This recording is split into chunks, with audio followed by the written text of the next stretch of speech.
Assalamualaikum warahmatullahi wabarakatuh.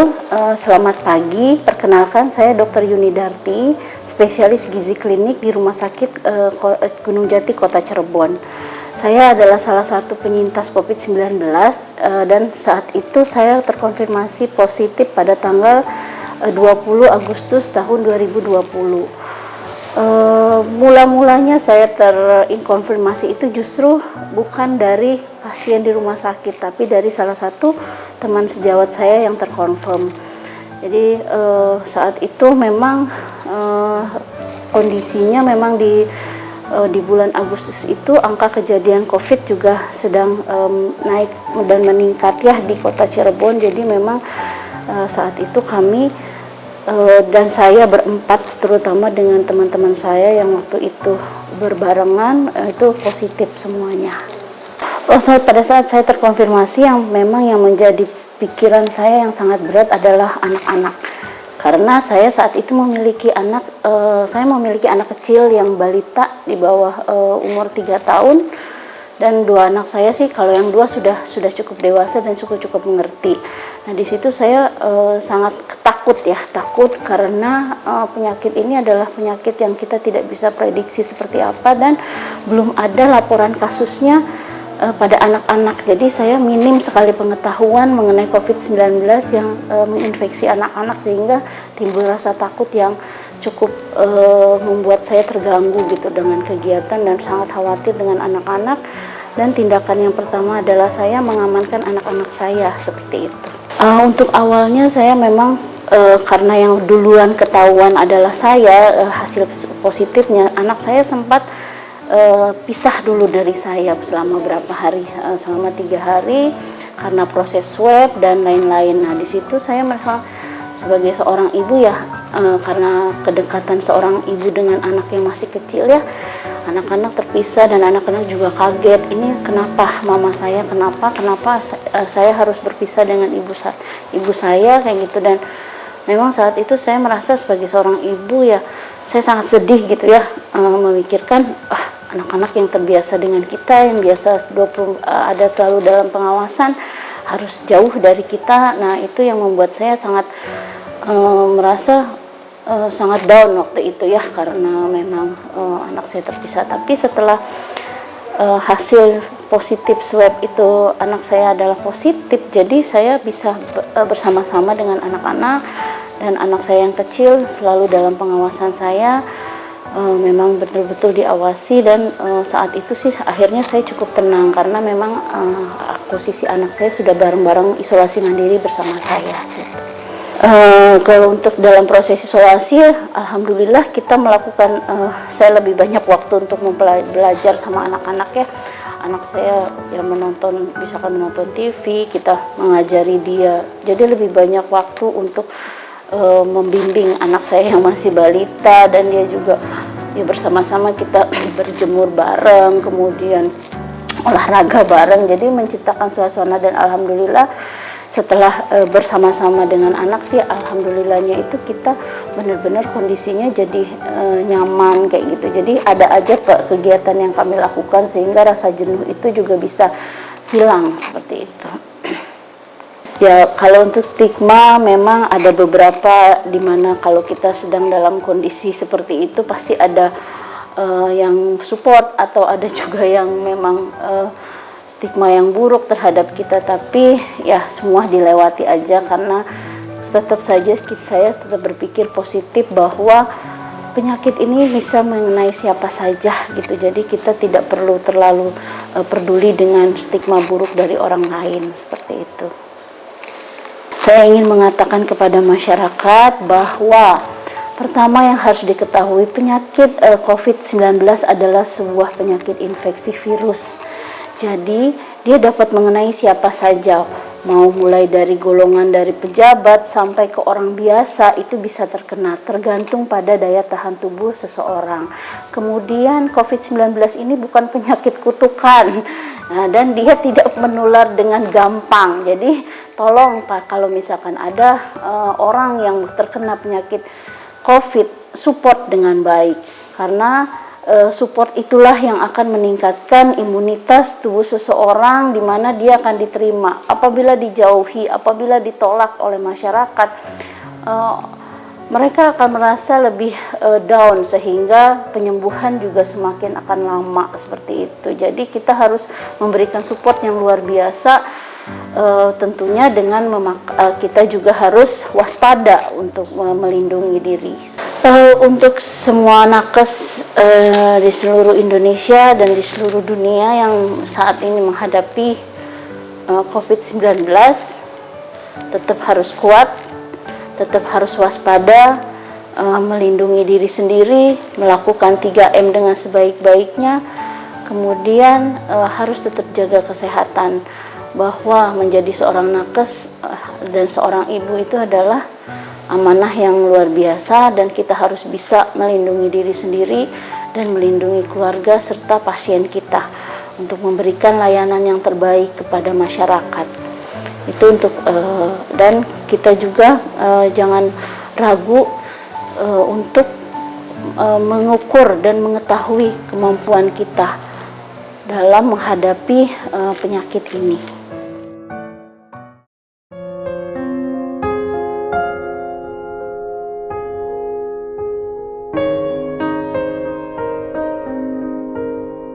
Assalamualaikum warahmatullahi wabarakatuh.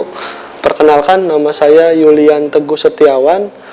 Saya perawat ruang operasi Rumah Sakit Gunung Jati, dan istri saya perawat di ruang HCU Rumah Sakit Gunung Jati Kota Cirebon. Istri saya dan terkonfirmasi positif di Gunung Jati itu dari waktu saya itu terkonfirmasi itu tanggal 21, dan kita di tracking itu, dan tanggal 22 istri ternyata terkonfirmasi juga pada saat tanggal 22 di swab. Dan setelah terkonfirmasi itu saya sangat kaget dan sangat terpukul, apalagi pada saat istri terkonfirmasi itu istri sudah sedang hamil di usia kehamilan 37-38 minggu, tinggal menunggu persalinan saja. Dan pada saat hari Sabtu itu kami dan istri itu sempat USG ke dokter Objin, dan alhamdulillah maksudnya dari dokter Objin pun meng-ACC untuk cuti lebih awal. Tapi Allah berkehendak lain, pada saat hari Senin itu saya berangkat dinas pagi, ternyata ada rekan-rekan saya yang di kamar operasi itu ada yang terkonfirmasi.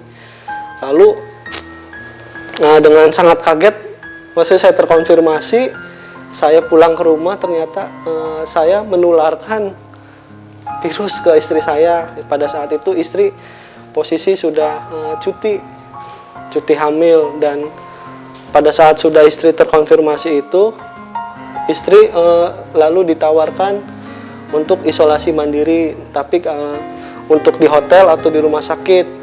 Dan istri pun sempat berkoordinasi dengan saya juga, karena kondisi istri itu sedang posisi kehamilan 37-38 minggu. Alangkah lebih baiknya istri lebih untuk isolasi di rumah sakit.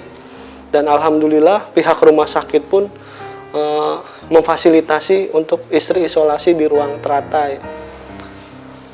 Makin hari itu, dari hari kedua, hari ketiga itu istri mulai ada gejala. Awal itu dia cuman batuk pilek.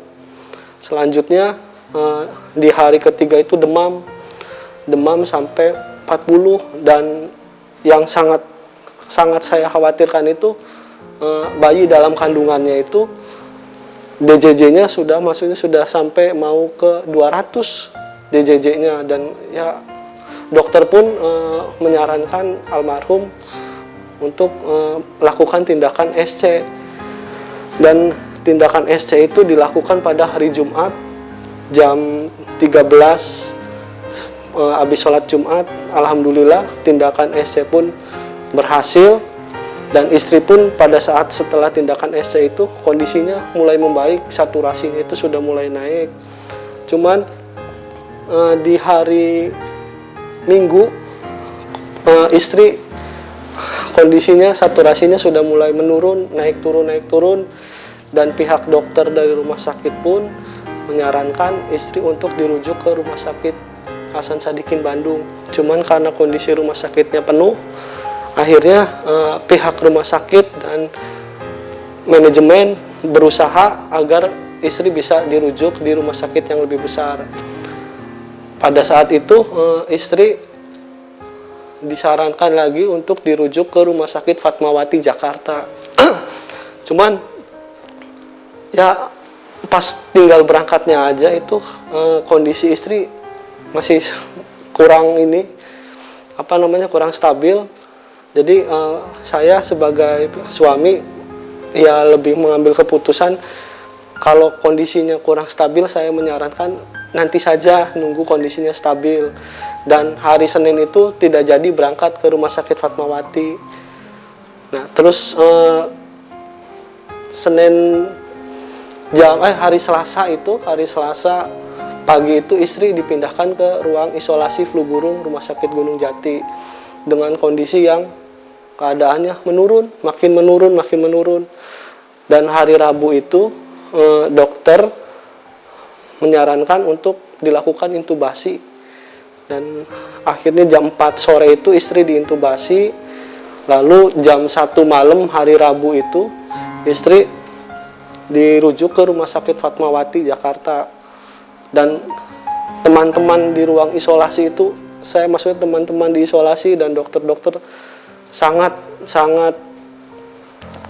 benar-benar membantu agar istri cepat sembuh. Ya makanya saya juga sangat berterima kasih kepada mereka atas kerja kerasnya untuk agar istri bisa pulih kembali. Tapi ya Allah berkehendak lain, sudah nyampe rumah sakit Fatmawati Jakarta, ternyata istri sudah masuk ruang ICU dan kondisinya sudah mulai tidak stabil. Pada saat masuk ruang ICU itu ya kondisi istri sudah henti jantung, sudah asistol dan dilakukan RJP oleh tim-tim medis di sana. Tapi Allah berkehendak lain, ternyata jam 6 pagi itu istri sudah tidak tertolong dan ya dinyatakan meninggal di Rumah Sakit Fatmawati. Ya benar-benar saya sangat terpukul, apalagi saya terkonfirmasi, istri terkonfirmasi, apalagi anak di rumah ya cuman hanya dengan neneknya. Ya benar-benar saya sangat kehilangan, apalagi maksudnya beliau adalah seorang ibu, seorang nakes. Di satu sisi dia juga seorang istri yang harus ya benar-benar susah diungkapkan. Ya beliau juga apalagi kalau misalnya sudah kerja, dia fokus ke pelayanan, fokus ke pasien.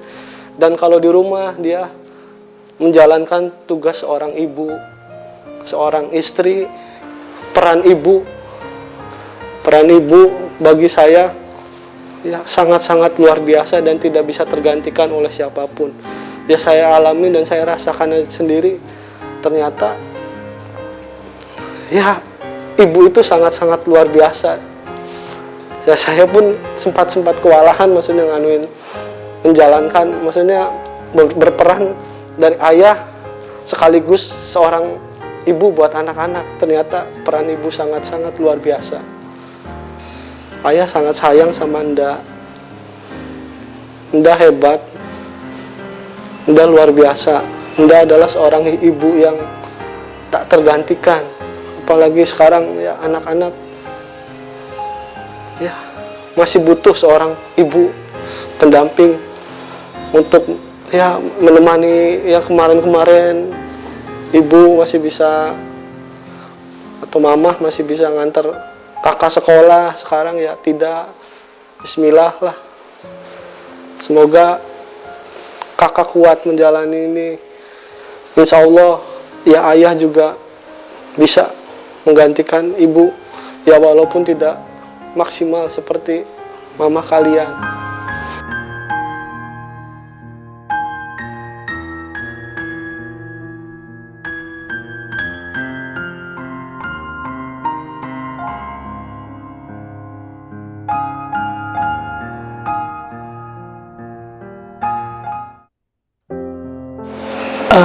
untuk ibu-ibu yang menjadi tenaga kesehatan di garda depan memang merupakan suatu tugas yang berat ya.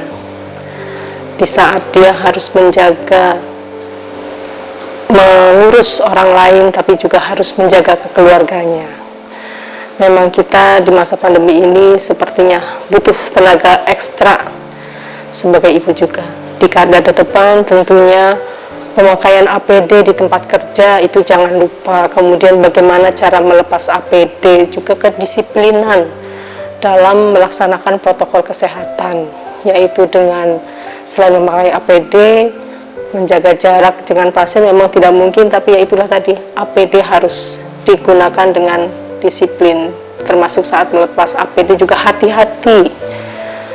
Selamat Hari Ibu, semoga dengan peringatan Hari Ibu ini selalu mengingatkan kita akan peran kita sebagai ibu yang selalu ulas asih kepada anak, keluarga, suami, dan juga kepada semua orang. Ibuku sayang, masih terus berjalan, walau tapak kaki penuh darah, penuh hangat, seperti udara kasih yang Engkau berikan. Assalamualaikum warahmatullahi wabarakatuh. Kepada seluruh ibu-ibu Indonesia, selamat Hari Ibu.